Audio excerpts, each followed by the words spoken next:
of the week up until the 3rd of October, the Friday edition of Sunrise here on 3FM 92.7. Hello there. It's a pleasure to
again, no Johnny's bite, and again, challenges with being able to bring you the weather updates for the morning. But let me say a very good morning to Sixtus Don Ullo and as well Mike Lukbudu, who are here in studio for the news review segment. Gentlemen, good morning. Good morning. Good morning. I'm believing that all is well and the night was restful as well. It is your belief. Oh, It says he's believing. I'm trusting and hoping. If he didn't believe, would he be telling you to? Oh, Charlie. Okay. I blame it. How has your night been, and how are you this morning as well, Sixtus? Before you answer, why is your cap looking like it's in a combat mode? Yeah, I thought it was straight. Today he has decided to slant it sideways. When you ask him what it means, he says, "Come and pay for a lecture." Angry at life.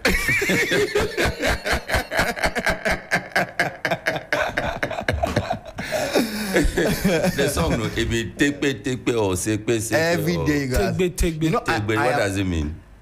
Oh. Before you answer, Come and pay for. thank you. No, you know me ask Amo. Come and pay for. I We have honestly this believe listener at Suhum. I said Suhum. I Kumasi. Prince, where's your place again? Kumasi. Something furniture. He doesn't miss us. He's always listening. And Prince, good morning to you. He has a speaker blasting our show. Prince, what's the name? Kumasi Town. Yeah, I don't know the place, so I can't hazard a guess. Okay, so because you were there, he's expecting you to help him remember the place that only he knows. Only he knows. No, it's not. Sixtus, you are growing old. You give Prince shout outs every now. Which Prince is that? It's usually on under the stream. The stream as well. He really doesn't miss. Yeah, he's one of our regulars every morning. And he's always sure to give us a shout out. So, Prince, good morning to you. Prince wants to know the meaning of Tebe. Prince, I will personally DM you on Facebook. Case closed. With the details of what. I like the way you came neck pressing today. It's very important. I will personally. We will oppress all oppressors. Come on to the live stream this morning, and I'll send you a message. I'll send you a message personly on Tebe. This is what we are. The word is what? The word is what? Tegbe. Say it. What is it? Tegbe. Yeah. Aren't you married to an... Okay, it's okay. Here's Roadside. Yeah. You have said it already. No, he has said it, and the answer is in my head. I'll give you the answer. You can't give the answer right. You want to embarrass your in-laws live on air? You can't say, come on, Tegbe. But I honestly think Sixtus is phonetically challenged. Oh. I honestly think so. Well, that is no shame. You know the way he has accepted. Once you've accepted there's actually a lot of effort that goes into we call it special education. You know, teaching kids with special learning needs. Yeah. So I mean, I'm glad to be the ambassador. No, nobody has said anything in that. Look at the way he's turned into a political speech. I don't think anybody has said anything about special needs. And see the self-aggrandizement in there. We're just saying that. Be like this, but you learned up last night. So I prepared for you. But it was good. No, take one. Thank you. Yeah, use that one. Oh my goodness. Today we'll press you. Yeah, I mean, it's all good. It's all good. Let me say a special good morning as well to Jean-Baptiste Ayeje. He's a lecturer of law at the University of Professional Studies. Also a regular as well. That's the listening. Actually bumped into me. I bumped into him yesterday, and he had reason to tell me that he listens to us. Had a special mention as well for Helen Appiah-Ampofo and yourself as well, Sixtus. And so a very good morning this morning as well to Jean-Baptiste Ayeje, a law lecturer at the University of Professional Studies. As well, as always. Jean Baptiste, good morning to you. Thank you so much. It's John Baptiste, actually. But, it's... I suspect he has French origins, Jean Baptiste. And then Helen Appiah-Ampofo, who I understand is being... People are looking for her. Yeah. People are looking... Especially because of her Irish Kuntumri. People are looking for Helen Appiah-Ampofo. That she has been engaged in certain activities which she has decided to stop. Hey. And they are on my neck asking me questions. Where is Helen? Why hasn't she returned to this place where we converge and have conversations? But good morning, lads. Why do you look so worried already? Because I know exactly what Mawuena is talking about. Because he gave me a heads up and he said that he was going to divulge the full details on air. So I came prepared. But I want to ask Sixtus. Are you going to plead the fifth on it first of all? Oh, I plead the fifth, the 6th, the 7th, the 8th, the 10th, the 11th, the 12th, the 13th, the 14th, the 15th, the 16th. My goodness. Years. Mawuena came with a question prepared. No, I have a question for you. But you had a question prepared. Oh, for and Sixtus. now you have come in with a question prepared for me. Are you running community radio at the car park? Yes. Yes. He left his car on, eh? You see, the volume is blasting. Oh, probably. There was a time I entered Auntie Amma Lawson's office. Yes. And I asked Auntie Amma Lawson, Why is there no radio here tuned into 3FM so that you listen to Sunrise? She didn't have a radio there. No, at the time she didn't have. She had a television. Television. Though. Yes. Have you had? Oh. So but I also realized that you see the entire compound. There's no people when they come in, they want to hear Sunrise, but they can't because there's no speaker anywhere. I suspect you're not worried about theft either. Oh no! The IGP is at post. True. It's a safe space. Shout out to I don't know. One super. Super and his team. Yeah. So you have taken it upon yourself. I've taken it upon myself, and this is on pilot basis. So this morning, at the entrance of the pilot on Monday, I'll put it in the middle of the yard. I'll park the car in the middle of the yard, so that every nook and cranny of Media General they will hear us. So from 6 a.m. No. Oh, you were checking the stream, no, not the stream. Mawuena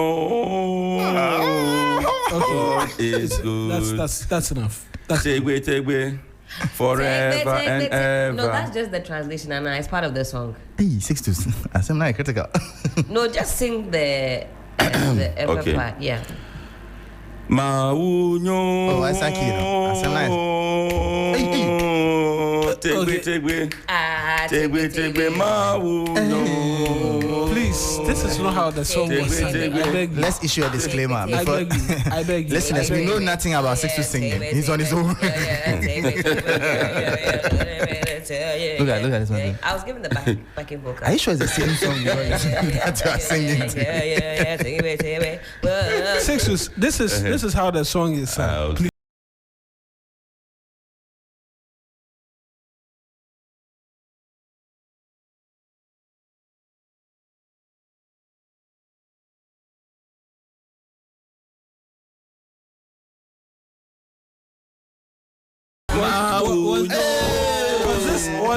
Was this what you were singing for us? This is a Mawuena. It's early morning. I know chop. Why are you people doing that? We are giving you pressure. At this point, you'll be greeting your wife. I know chop. You have a lot to explain when you get home. Is this what she taught you? How do you even explain yourself right now? I don't right now. Obano Mawuena. Oh my God. Tegbe. And now every day we'll bring a new song for Sixtus to sing. Anyways, let's get into the papers for the morning. We have tilapia moments today. Just give me a minute. Before we proceed any further, can you give us some air, please? Hey, today you want the air? Yes, a bit hot here. I think right behind you. I'll do just that. You that is always looking for the remote to off it. Sometimes. Helen, what did you do this morning before coming to work? No, you see your forehead, Seth. You need it. I'm not complaining. I am not complaining. I won't. Crying more than a baby. Sorry, sorry. Hey, Ghana phones. Sorry. Anyways, today there's a big meeting happening at the presidency. The civil society groupings are meeting the president on our Galamsey fight. Before you talk about civil society, Salasi, everybody is sending me Mawuena. Salasi, good morning to you. Now, it's not, see, when you wake up in the morning, you can ask the people who sing. You can ask them and see. You see, you don't just wake up in the morning, early morning like this and say, that is why voice is not voicing. So it will take, at what point does the voice voice? All I need is Hajiawache. If it is there, it is there. If it's not there, it's not there. Forget about it. I just need so that I'll fine tune. But I came in and my vocals were ready. Absolutely. Take me. Okay, you were talking about Mahama meeting the civil society. Can we go back to that? Yeah. But a number of them, I think yesterday, Franklin Kujo as well was speaking a lot deep into the night on Ghana Tonight, where he says the meetings are too many. It's a viewpoint that's shared by a number of individuals as well, but really I don't know what you make of it. Already before the meeting starts, it looks like persons are saying, look, we don't really know what this meeting could be about. We are too many even to start off with, and so it might just be the president coming to rattle to us what it is that he's done, and then that's all. So there's that concern to start off with, even before we go into the meeting proper. I don't know if there's a lot of legitimacy to it now that we're seeing a lot more persons share such views as well. I spoke, yesterday we were supposed to engage civil society on Sunrise. I asked them going into the meeting what was their posturing, their position, and all of the expectations. But we ran out of time and we couldn't engage civil society. Hopefully we'll be able to do that this morning. But the back room conversation I had with a number of the people who were to speak with also, pointed to the same impression that we've had engagements. Whatever we are going to say in this meeting, we have already even said in the media space. So this meeting really is needless. But I also believe in giving the executive the benefit of the doubt. We had cause to ask President Mahama why in opposition his people, even if it wasn't the collective of the NDC at the time, key voices from his party were here talking about the state of emergency and the need for it, and they were insisting that President Akufo-Addo could do it in a matter of days. They didn't know why he was dilly-dallying or pussyfooting, Michael Oboju's favorite word. And now they have come into power. Don't interject, I beg you. Continue. Please proceed. Please proceed. No, so must you drag me into your shenanigans? Please flow. Pussyfooting please flow. Continue for us. Okay. So, what was I saying? You forget to. So, I believe that now that the president, Mr.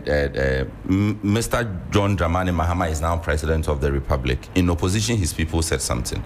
They came into power, and we are hearing something else from some of the voices. Either those voices are quiet, they are either quiet now, or they are saying something else. And the party as a collective says, at least from what I heard from the national chairman, General Mosquito, he said, well, this was not our position. Some of our members may have made some of those comments, but this was not party position at the time. I believe civil society should seize the opportunity. I don't think that civil society should say we have had too many meetings. Those meetings were with President Akufo-Addo. Now, this is a different dispensation. And reading through the communication from the Flagstaff House, there was something impressive about that communication that said that let us have a frank and open conversation on the matter. I'm believing, I'm trusting, and I'm hoping that civil society will go into that meeting with that posturing that says that we want to have a frank conversation. Not that you enter there and say, Mr. President, okay, we hear you, okay, you do as you please. Have that frank conversation. The things you tell us in the media when we call you, say them to the face of the president. Tell the president that the declaring or demarcating security zones is a waste of time. Go for the jugular. Strike. Declare, what do they call it? It's now a targeted state of emergency over specific Galamsey areas or over all Galamsey areas. Make that specific demand on the president. So I don't think that civil society should be saying we've had too much engagement, we've spoken enough. You haven't spoken with President Mahama. You haven't engaged President Mahama. He is calling for that engagement. Hold him to it. It's the same thing I said about the president's call at the engagement with the media when he said that, look, there's still a lot more we haven't tried. Yeah. Let's try that before we go for state of emergency. Give him the rope. 6 months. Try all the things that you want to try. And in 6 months' time, we are coming back to ask, has there been any improvement? So if I was in that meeting, you think that posturing of too many meetings should not be? It should not be what we take into the meeting. No, today. It shouldn't be. Go into that meeting asking the president, the previous administration, what was the work done? What change have we seen? taking over from January 7 up to date, what changes have we seen in the water levels, cleanliness levels? We should expect a certain form of a presentation from, say, the Lands and Natural Resources Minister on the state of the forest and the EPA on the river bodies, water company on treatments. All of these presentations should be made to CSO. Based on that, CSO can then say, we are informed based on the data from your own evidence-based presentations and meeting today. A real dispassionate, frank and open conversation. Helen, before I get into, I go to Michael on this one. I think I'm 50-50. Sometimes I believe that we do talk a fair amount and we don't see so much action. But I also agree with Sixtus that whatever our eco warriors and our eco CSOs have been telling us, they should tell it directly to the president. On average, when you ask government actors how well they think they are doing, I usually ask them to rate it out of 10. I've had 6 out of 10, so 60%. I've had 7 out of 10, 70%. Now, when I spoke with Darrow from Arocha, Ghana, he gave the president 3 out of 10, 30%. I would expect that on a day like this, you go and tell him face to face, you've scored 30%, contrary to what your spokespersons and reps are saying. I think your score is abysmal. And armed with that information, like Sixtus says, we can begin to put together a roadmap, because we can actually measure the success, luckily, with evidence. The turbidity levels will tell us a story. Even with our own eyes, we'll be able to see a difference. The mercury levels will reduce. So I think the CSO should go to the table and then put together this plan and say, in however many months or whatever the case may be, we want to start seeing these numbers go down. And I'm hoping that these other relevant actors will also be there. EPA, let's get the Forestry Commission also there, get Ghana Water Company also there, and they give us, as it stands today. Today is what, the 3rd? This is the number. These are the numbers. This is turbidity. This is mercury. This is that. This is that. In 6 months' time, we want to see that 30% increase to maybe 50% to 60% of you, getting some success in the fight. But I can understand the fatigue. I can understand the fatigue. Even though we say it's a new dispensation, we also say governance is a continuum. And so what we saw in the last few years, if it's anything to go by, it's like we've seen some of the tools come, we've seen some of the tools go. We don't know whether your tools actually be records from some of those engagements to guide the present. So if you are an eco CSO, I can understand your fatigue, because after a while it's like, what else do you want to see? You say you are drinking the same water. So are you comfortable drinking poison? Are you comfortable for your children to be drinking poison? Are you comfortable for the future of this country, in terms of what we're even eating? They say in parts of where Galamsey is going, you have to hold your nose because it's even in the air. It's like, what else is there to say? What else is there to say? We've said a lot, but a lot more can be said. I think this one should be a strategic meeting with a clear, laid out roadmap. Exactly. Michael. I think you guys know where I stand with all of this Galamsey conversation. Change with us, so. The point is that there's a lot of talk and do about nothing. We are playing the ostrich with this whole issue. Right now, I think the meeting should be between the municipal and district chief executives and the chiefs of the town. They too should go to the meeting. Yes. The chiefs especially. Yeah. Because you can't enter into a community and engage in such an activity on the blind side of the chiefs of the community.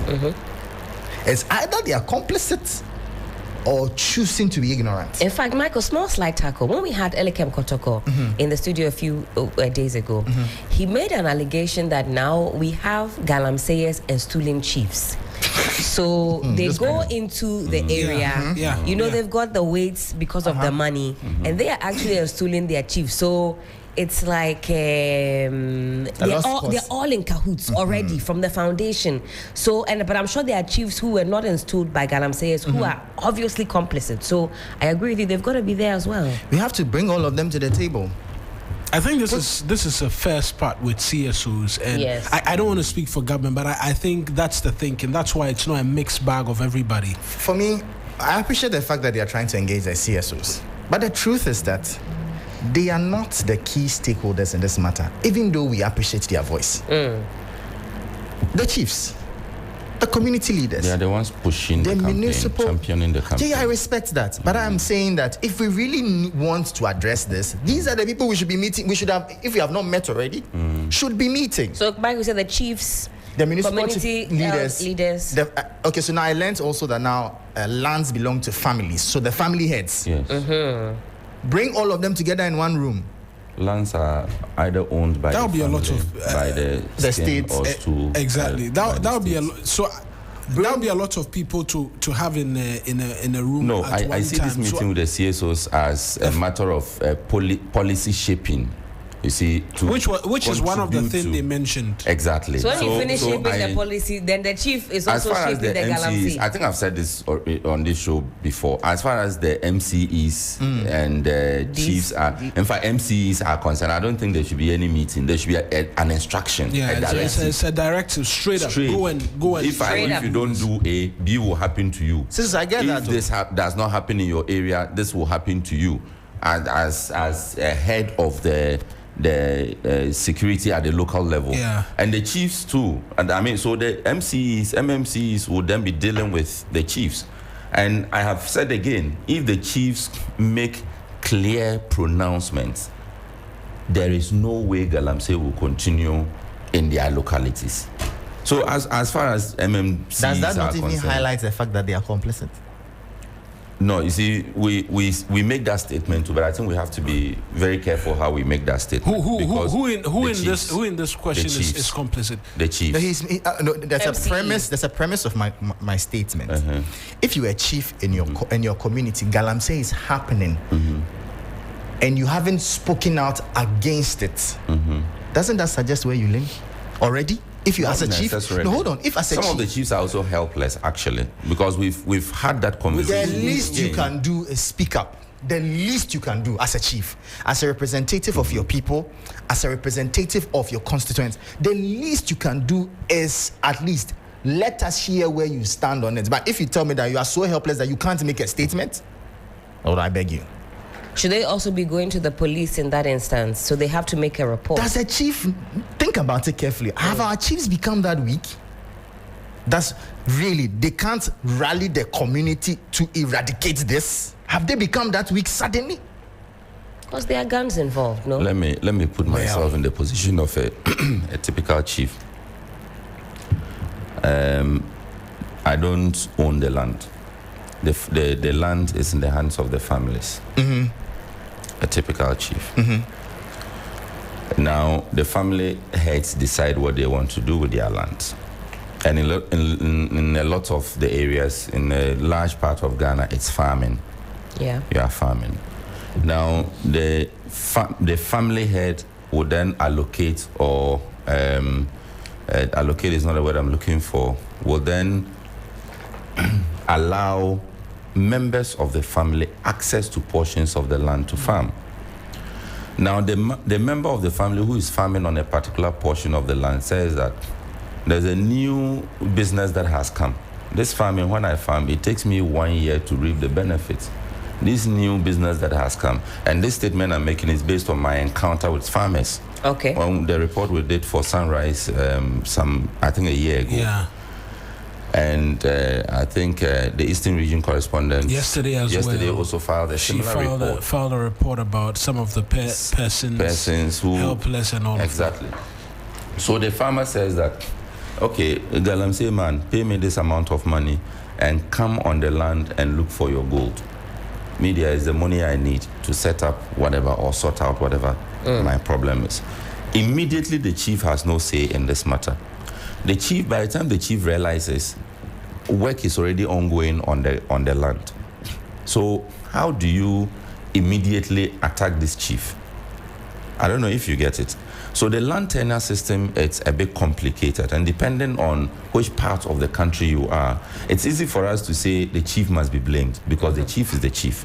But there are parts of this country where the chief really has no say in the business of the land because Sixtus, you would have to no. Let me ask you. You would have to understand the land tenure system before you make that. First off, but are you trying to say that a chief cannot intervene interfere in the activities of a family when it goes against the interest of the town? I have not said that. No, but that is what is legally. You've asked me a question. No. Let me answer. I didn't say you said that. I said, can a chief not Your intervene? question was, are you trying to say? My answer is, I have not said that. Fair point. Then I have not said that because, it. relax. Then I have not said that because in my statement, I was clear. I said, by the time the chief realizes it, the family member, not even the head of family, the family member has traded or done a transaction on that land that he shouldn't have done.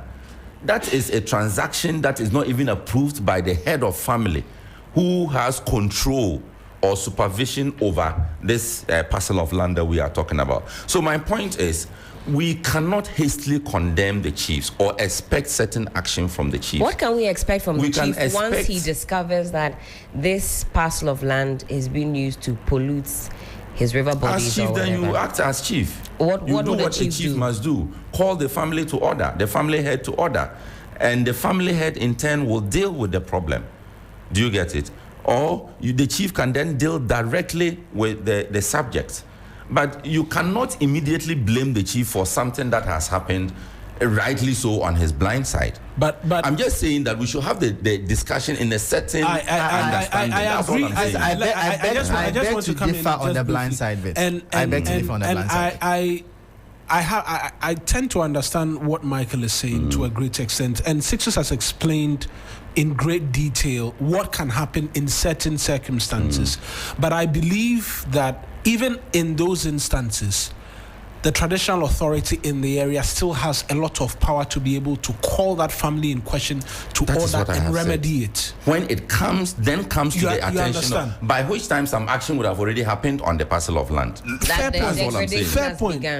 Exactly. But the chief can still come in and say that in this land, yes, we don't allow this. Exactly. And that warning can be sent to, even if the chief doesn't own the land, for the families to know that in this land, we don't disagree on that. I don't know why Michael is dramatizing this. You have to pay attention to the explanation I gave you. I'm saying that control of land in this country, it's not always in the hands of the chief. That point has always been made. Depending on which part of the country. We've used the example of the Otumfo. If Otumfo rises one morning and says, if you are a subject and you engage in galamsey, he's even been distilling chiefs. Yeah. For a reason of galamsey. Yeah. He's done that in the past. We've seen a number of chiefs who have been distilled because, according to Michelle Palace, they were engaged in galamsey, right? In other parts of this country, when you go, the land is not directly owned or controlled by the chief. That's all I'm saying. I'm just saying that let us have the discussion in a certain understanding. Yes, the chief is powerful. The chief has authority. The chief will act. But at what point is the chief acting? I'm not saying the chief cannot do anything about it. That's not what I have said. So please, let's have that discussion in that context. That there are times that the chief can act. But at what point is the chief acting? Would it be too late by the time the chief is acting? And at that point, what kind of action can the chief take? It's another discussion we must have. How much power does the chief have to do what? It's okay for us to say, yeah, he's the chief, he must act.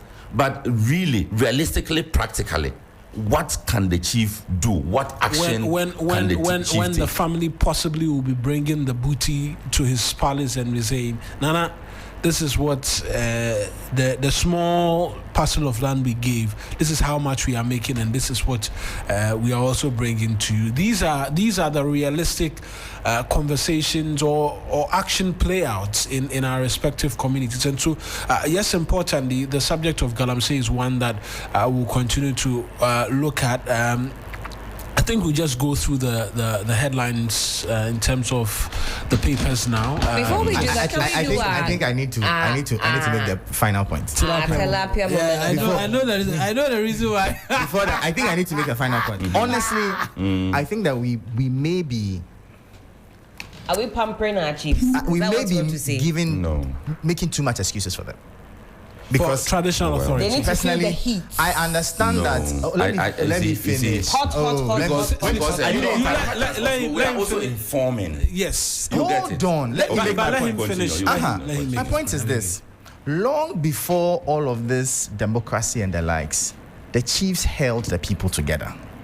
In as much as we understand that that level of influence may have dwindled over the period, it hasn't reduced them to nothing. I think that we should expect more from our chiefs, and they probably have to step up a bit more, because beyond having what we call direct power, they wield a lot of influence, and we expect them to use that influence the more for the greater good of their people. I am worried that chiefs are not lobbying, for instance, to go on trips with the presidency to lobby for investments into their communities, because, for instance, they have lands that they can bargain with. We should see more our chiefs more interested in the development of their communities. That's a very unfair statement to make. Let me finish. You can't say the chiefs are not interested in the I development. said more of their- interested. No, it's not even a statement you can make. Fair point. No, You are not even more interested in the development of a chief's community more than the chief is. But Sixtus, are you feeling it? Are you feeling it? It is my opinion. Are you feeling it? Because No, I you see, think the discussion must be informed. Sixtus, please. Frankly. You can't Are you make such a feeling it? discussion. You can't make such a Wait, statement. So Let me finish. Let him- You keep interjecting me. I want Michael to have When a you're say. making your point, I don't Okay, interfere. have your And say. then- and Have then- your What say. I'm basically trying But to the say man that has been having his say for the past 10 because you minutes, keep so interjecting. You keep interjecting. Don't do that. I'm Don't timing do him. that. I'm timing him. Don't do that. Have your say. Michael. I blame it on the hat. You want to? Okay. This is a chiefly hat. You be very careful. No, what it's you say. compromise. Guys, I think that the chiefs should please do better, because we expect them to do so, and because that is why they are there. We shouldn't even. This even presents an opportunity for them to establish their relevance, rather than supposedly seem to sit aloof as if there's nothing they can do. And that's the narrative I don't want to entertain, because Sixtus has made some suggestions that the chief would find out on his blind side. Understand that It's not a galamsey. suggestion, it's a reality. Okay, but understand that this galamsey activity involves the movement of a lot of equipment. I will be surprised if a chief in a community is in the community and equipments are moving up and down, and he can't, and he has no knowledge of where they are going or what they are doing in his town. And I want to just Let me make a finish. point in addition to what you are saying, Yeah. that bit where Sixtus says on their blind side is also very questionable. Exactly. And there's a comment actually on our stream which is backing this, that the person, then this is Atoke Skyman Airbender Lamarck. He says that Sixtus, please, today, dear boss, I don't agree with you. Thank you. Majority of our chiefs, if someone steals their 1 foot of land, they will get information next day to act. And so it You'll get cannot information what? next day to act means the chiefs, Okay. if you take over their land, if you take over their land, they will know, and He then said they'll if you act. take their 1 foot of land, the They will next get day. information next day. Yes. It's the same thing we have said. By the next day that the chief is getting the information, the parcel of land has already been taken. So how are we saying different things? But I'm let just me saying- allow I'm just Michael saying that finish just at quickly what so that point we'll- is the chief getting into the action, and what action is the chief taking? Those are realistic, practical, legitimate questions. Right, finish. That's all. I'll finish. I think this conversation presents a very golden opportunity for all of us to really find out from our chiefs what they are doing, chiefs, because according to Michael, the optics suggest that maybe there's some relaxation on your part. I'm not so informed what our chiefs are doing these days, maybe because I haven't sought that information. So that's also an expedition for us. So let's do this in tandem with each other, because now, fellow Ghanaians, chiefs, we are calling on you. We want to see the action. And if there's been some action and we haven't captured this, capture it, because everybody wants to know. Chiefs, what are you doing? Community leaders, we are now calling on you. Now is the time time for visibility. If you are really working, as Sixtus may suggest that we are not seeing, maybe we are not following, let's now follow you to follow us, because the heat is turning up. We are turning up the pressure on our community leaders. We are turning up the fire, because people are asking, hey, is it really on your blind side? And if it is, what is your follow-up? Because we are not seeing the action, and your town people are dying. They are drinking poison. So we go on this expedition. I don't know how we fashion it, but from today, Chief Sponsorio, because we are turning up the pressure. The pressure is on. The pressure is on. Let me just quickly, so that we'll run because to people are listening to us. Yeah. And I don't want to be misunderstood. I'm saying that the land tenure system in this country is not the same. The system that runs in the Greater Accra region, a political region, is not the same as that runs in the Northern region, political region. So what a chief in the Greater Accra region may be able to do, a chief in the Northern region, for instance, may not be able to do. So when we are having conversations about the powers of a chief vis-a-vis Galamsey, we should be able to understand these things as well, so that we don't have unrealistic or make unrealistic demands on the chiefs.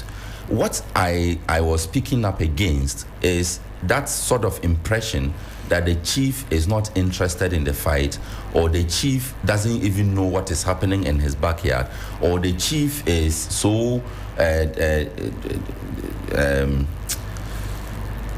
the word is useless, but it is not the word I want to use. You can find a synonym for it. You see, the chief, there's a certain architecture within which chieftaincy itself operates.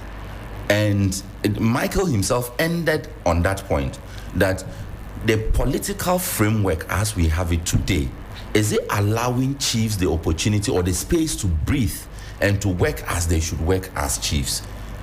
Those are things we must consider before we go all guns blazing on chiefs. They are not doing this. As much as I understand, understand what you're saying, and I'll make the final. I think I also need to say something. Final. So that we can do the papers. As much as all of what you said, there's a level of understanding to it. I also believe still. There's a huge responsibility on our chiefs. I don't disagree. To be able to help us deal with this Galamsey menace. Yes. And I'll take it from the fact that they will or almost must know what happens in their backyard. Yes. Whatever happens within the traditional area they operate. Know. Yes, I don't disagree on that either. And so, with that basis alone, they can help us in our fight against illegal mining. Amen. And that is what I think that's why I think this conversation ends. They must help us in this fight against Galamsey. Lester, since you've what about the tilapia moment? I want to see it. I want to see this tilapia. This one is for la la. And I've known there's a specific reason as to why she's wanted to see. What's your reason? If you're listening to us on radio, perhaps you should. No, not everybody can be able to immediately switch and see tilapia moment. But you find it on 3news.com as well as on. This is actually from yesterday. On our Today's social phone media. Is also there. On our social media. Go pages. on Insta, you'll see that, and also go on X. Hide and seek with DSTV pricing. That should give you a fair idea. Why is the DSTV she's so excited about it? Why is the DSTV mascot so full? I mean, we dig on the Hey, DSTV, be chopping. No, but what DSTV has done to the minister too is unacceptable. You cannot go into a meeting with a minister. You have a joint statement. You come out and issue another statement that seeks to embarrass the minister. That's also unacceptable. There's something that's been going on behind that. Yeah, every time the minister says A, you come up with a different statement. No. It's not a show of good faith.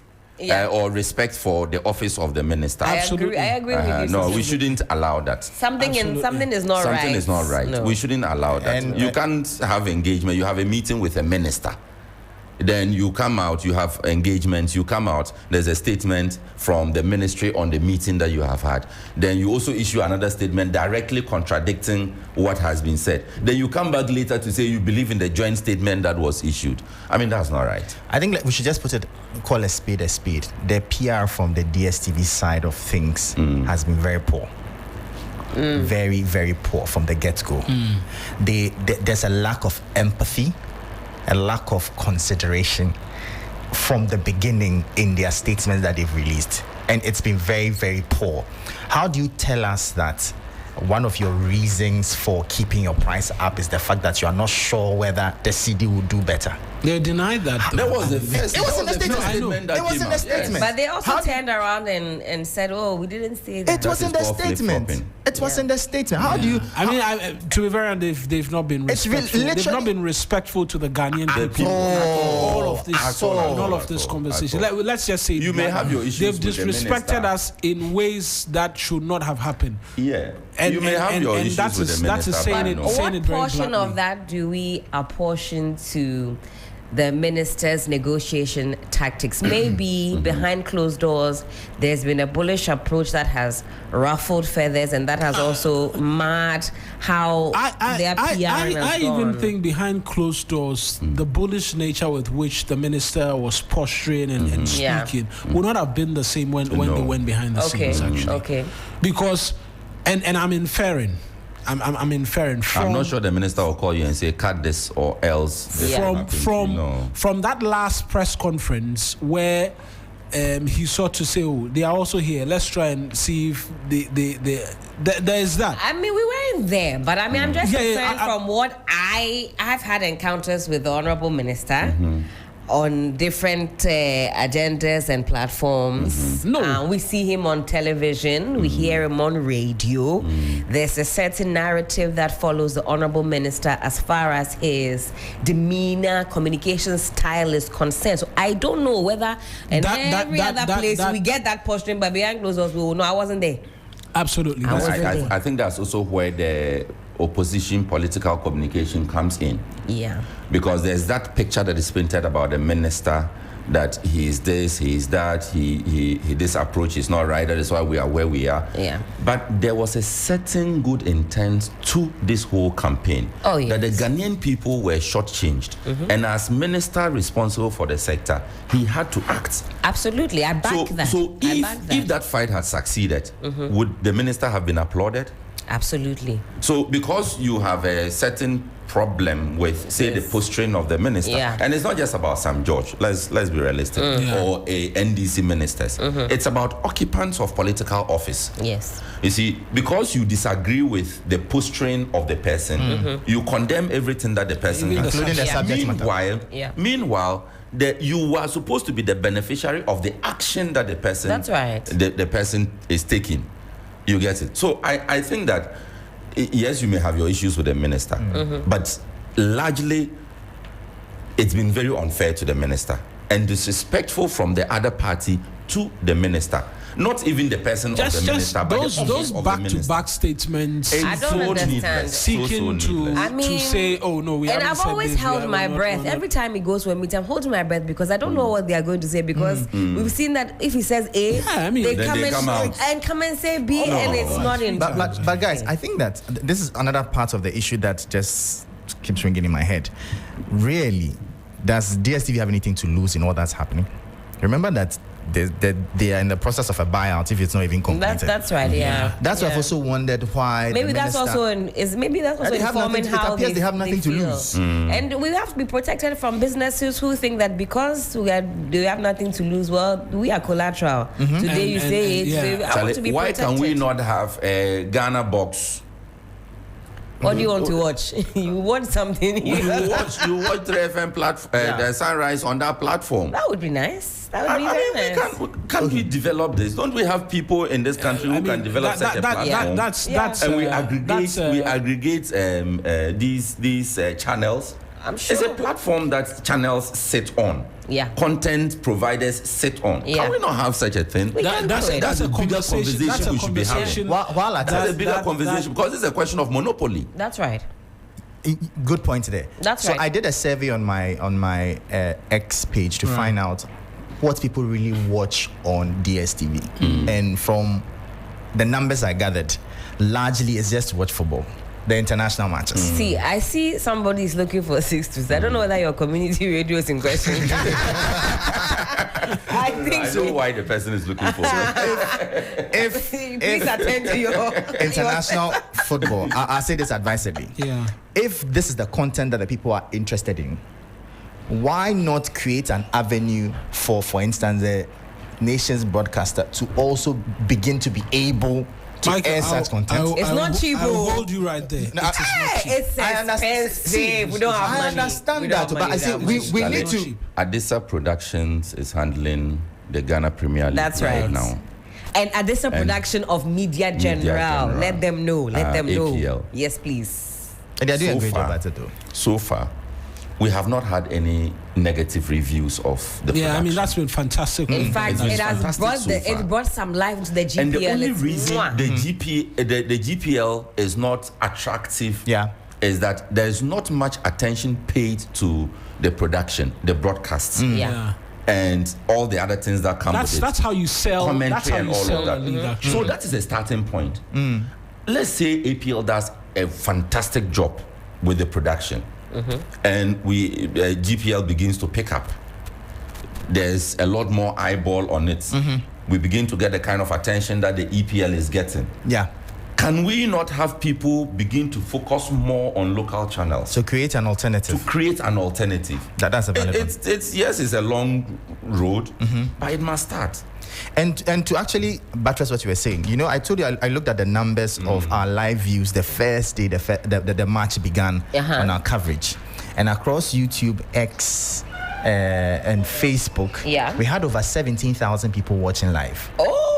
I did the numbers. That was the combination. The combination across. All right. So it means that there's a place for it. Right. If the packaging and the delivery is done right, all this conversation about box and paying subscriptions and things like that, and who has a monopoly? It's a conversation for the long road, because in the immediacy, this is what people want to watch, and there's a difficulty in being able to have somebody else provide it. Trust me, there have been others who've tried, but it's very expensive. But guys, can we run through just 20, 30 seconds per person so we can get the phone lines open? All right, I'll kick us off. The Daily Post this morning says President Mahama calls for courage, integrity and humility from new justices.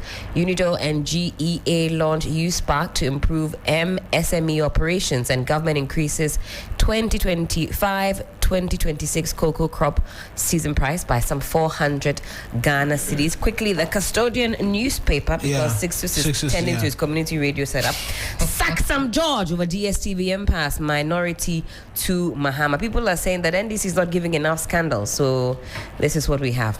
KGL Foundation promotes juvenile football, supports under 17 Colts championship. Akufo-Addo seeks $1 trillion debt relief for Africa. You've got our former president pictured here smiling. Tano North MCE denies complicity in Galamsey operations. And finally, from me, nurses, midwives protest over 10-month salary arrears. The archives. KGL Foundation champions juvenile football. New talents emerge as Ashanti region wins under 17 Colts championships. 5 persons dead and rescued. 8 rescued in collapsed illegal mining pit. Bishop Herman College Old Boys donates to Alma Mater. Government partners Newmont for Nkasiem Cooperative Mining. That Nkasiem story is also on the news center. Nkasiem chiefs praise government Newmont over community mining breakthrough. Veep launches 10,000 young entrepreneurs Jumera program. Finance rigged against Africa. Akufo-Addo slams global system, trapping continent in unsustainable debt. Price per bag of cocoa increase again to 3,625 cedis. 300 students, 200 teachers awarded MTN scholarships. Guys, thank you very much for helping us through. Mawuena, I beg you, give me 1 minute. Let me say happy birthday to Na Basing Na the third. In private life, he's called Professor Bruce Banwe Yakubu, former Dean of the Dean of Students of the University of Ghana, former Director, Lands and Natural Resources Ministry, former Chief Director. Today is his He's a chief in the Ullo Paramountcy. He's a chief in the Ullo Paramountcy, and today is his day. Okay. Right. So all of you say happy birthday. Happy birthday, happy Your birthday, happy Highness. birthday, No, happy birthday. Helen, you have to meet. You have to meet. Hey, I would love to. Sisters I told would the love chief to tune in because we wish him. That's why today you can't say anything against All right, thank you very much, guys, for helping us with the review segment. We're going for this quick spot of commercials, and then we have you speak to us as well this morning.